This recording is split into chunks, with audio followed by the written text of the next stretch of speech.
چاکسازیمان دەست پێ کردووە. پرۆسی چاکسازیش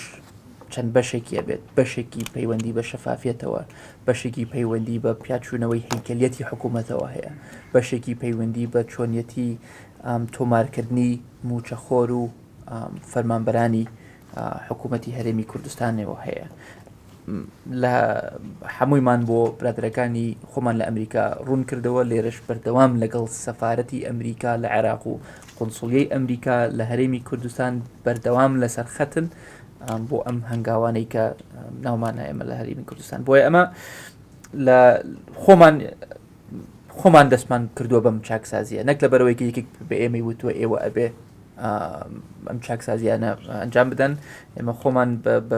بە زەڕورمان زانیوە و پێم وایە هەندێک لەو هەنگاوانەی کە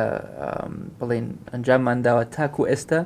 جددیاتی هەرێمی کوردستانی دەرخستووە بۆ دۆستەکانمان لە ئەمریکا کە ئەوانەزانن ئێمە تەنها ئەمە جددین لە ئیشەکانمان و بەبێ